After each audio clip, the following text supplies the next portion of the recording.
Hello students, good morning to all of you and once again welcome to all of you in my online study class.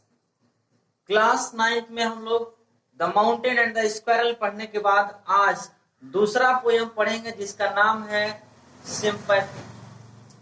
Sympathy पढ़ेंगे हम लोग और sympathy के poet हैं Charles Mackay. Charles Mackay द्वारा composed किया हुआ ये पोयम सिंपैथी आज हम लोग पढ़ेंगे। तो सबसे पहले आइए जानते हैं चार्ल्स मैके के बारे में, उसके बाद हम आगे बढ़ेंगे। Charles Mackay is a Scottish poet. Charles Mackay एक स्कॉटलैंड के, स्कॉटिश का मतलब हुआ स्कॉटलैंड के कवि थे। His poems are marked for their simplicity and lyrical quality. उनकी कविताओं को साधारण, सामान्य और गायन के योग्य गुण रखने वाले के रूप में चिन्हित किया जाता है, माना जाता है। He was born in Perth, Scotland. उनका जन्म पर्थ में, स्कॉटलैंड के पर्थ में हुआ था इन 1814, 1814 में। His mother died shortly after his birth. उनकी माँ उनके जन्म के बाद बहुत जल्द ही इस दुनिया को छोड़ गईं। His father was a Naval officer. उनके पिताजी एक नौसेना के अधिकारी रहे थे। He was educated eight London and Brussels. वह लंदन और ब्रुसेल्स में अपनी शिक्षा ग्रहण किए, but spent much of his early life in France. लेकिन उनका अधिकांशतः अपना जो बचपन का जो समय था वो उन्होंने फ्रांस में व्यतीत किया। Coming to London in 1834, he engaged in journalism.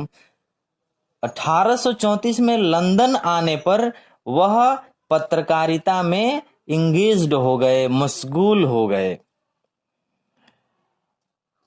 He moved to the Illustrated London News in 1848, becoming editor in 1852. वह 1852 में संपादक होते हुए 1848 में उन्होंने इलस्ट्रेटेड लंदन न्यूज की ओर वह मूव्ड किए, मतलब क्या हुआ, मुड़ गए, अर्थात न्यूज इलस्ट्रेटेड लंदन न्यूज की तरफ उनका झुकाव हुआ और अंत में वह इलस्ट्रेटेड लंदन न्यूज के संपादक भी बने। He died in the year 1889. वह 1879 में उन्होंने इस दुनिया को अलविदा कह दिया।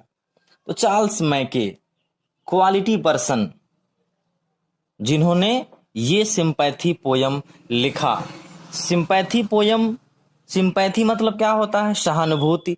और सहानुभूति पर ये जो कविता लिखी गई चार्ल्स मैके द्वारा, इसका सेंट्रल आइडिया पहले देखते हैं। अब the central idea of the poem sympathy is that money can be repaid. Money can be repaid, but sympathy cannot be paid back. Because sympathy is a quality of God, we should not be indifferent towards the sufferings of other people. Money is great, but far greater than money is sympathy. A rich man helped the poet who returned his money, but the poet could not repay the obligation done by the poor man who nursed him day and night.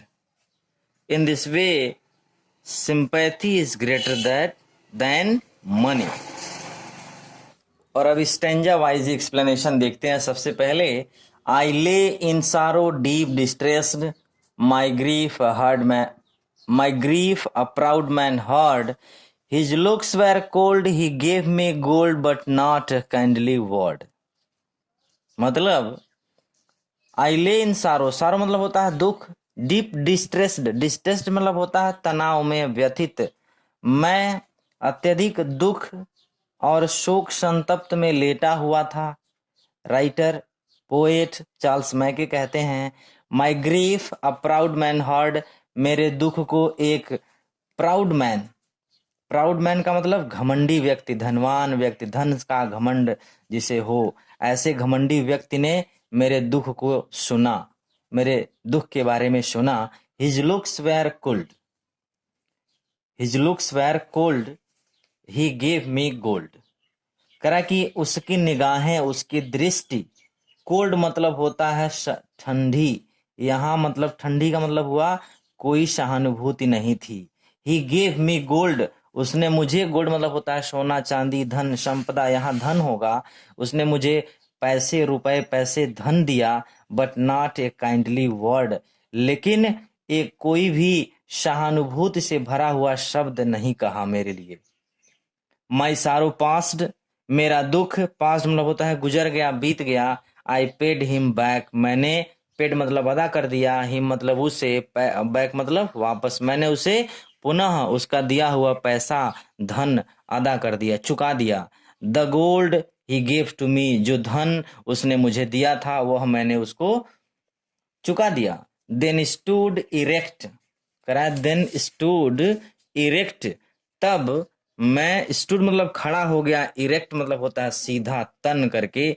And spoke my thanks, और मैंने भी उसको धन्यवाद दिया। And blessed his charity, और blessed मतलब क्या होता है, सराहना करना, आशीर्वाद देना। चैरिटी मतलब होता है दानशीलता का, तो और मैंने उसके दानशीलता का सराहना किया। यानी कि पूरे 8 लाइन को एक साथ कंप्रोमाइज करते हैं। पोएट चार्ल्स मैके कहते हैं कि मैं दुख शोक संतप्त में तनाव की अवस्था में लेटा हुआ था, मेरे दुख को एक घमंडी व्यक्ति ने सुना, उसके निगाहें, उसके दृष्टिकोण, उसका जो देखने का तरीका था उसमें कोई सहानुभूति नहीं थी, लेकिन उसने मुझे धन दिया, लेकिन उसने कोई सहानुभूति भरा शब्द नहीं कहा। और जब मेरा दुख बीत गया तो मैंने उसका दिया हुआ धन उसको वापस कर दिया, और वापस करने के बाद सीधा खड़ा होकर के, मतलब उसके सामने खड़ा होकर के उसको धन्यवाद दिया और उसके दानशीलता का सराहना किया। अगले लाइन में देखते हैं, I lay in want and grief and pain, एक बार पुनः मैं, want, grief and pain, pain मतलब क्या होता है, दर्द, वांट मतलब आवश्यकता या कमी, चाहना भी होता है लेकिन यहाँ कमी होगा। एक बार मैं आवश्यकता में, दुखी और दर्द में लेटा हुआ था। A poor man passed my way, एक गरीब आदमी, poor man, a poor man, एक निर्धन व्यक्ति मेरे पास से गुजरा, यानी कि वह भी मेरी बातों को सुना। उसने क्या किया, ही बाउंड माई हेड, उसने मेरा सिर, बाउंड मतलब होता है दबाना या पट्टी बांधना, सिर दबाना कह सकते हैं, उसने मेरा सिर दबाया। ही गेव मी ब्रेड, उसने मुझे, ब्रेड मतलब रोटी दिया, मतलब उसने मुझे खाना खिलाया। He washed me day and night, उसने मेरा, वॉश्ड मतलब होता है देखभाल करना, दिन रात उसने मेरा देखभाल किया। और अंतिम लाइन है, how shell I pay him back again. Poet Charles Mackay अचंभित हो जाते हैं, चक्कर में पड़ जाते हैं कि how shell I pay him back again, मैं उसे कैसे वापस फिर से करूं, फिर से मैं उसे कैसे वापस करूंगा। For all he did to me, उन सभी चीजों के लिए, ही डिड टू मी, जो उसने मेरे लिए किया है। तो इनको ये ज्ञान होता है, तब इनको पता चलता है, सोचते हैं कि oh, gold is great but greater far is heavenly sympathy. Oh, धन वास्तव में बड़ा होता है, महान होता है, ग्रेट मतलब यहाँ बड़ा होगा, धन वास्तव में बड़ा होता है, but greater far is heavenly sympathy, लेकिन उससे भी महान, उससे भी बड़ी बात जो होती है वो हेवनली सिंपैथी, यानी कि हेवनली सिंपैथी का मतलब क्या हुआ, दिव्य सहानुभूति, अर्थात हेवनली दिव्य, और सिंपैथी मतलब हमने पहले ही बताया सहानुभूति, ईश्वरीय दैवीय वह दिव्य सहानुभूति धन रुपए पैसे से भी बड़ी होती है। तो मेरे प्यारे बच्चों, सिंपैथी पोयम में क्या है कि इसमें ये बताया गया है कि धन रुपया पैसा बड़ा होता है, लेकिन उससे भी बड़ी बात किसी के प्रति सहानुभूति है। क्योंकि रुपए पैसे धन की वापसी होती है, लेकिन सिंपैथी की वापसी नहीं होती है। हमने पहले ही कहा था कि sympathy can not be paid back. तो ये पोयम सिंपैथी चार्ल्स मैके द्वारा कंपोज किया हुआ आज समाप्त हुआ। इसका सेंट्रल आइडिया आप सभी लोग याद कर लेंगे और स्टार्टिंग का 4 लाइन पोयम भी आप याद करेंगे। ओके, आज के लिए बस इतना ही। Thanks, have a nice day.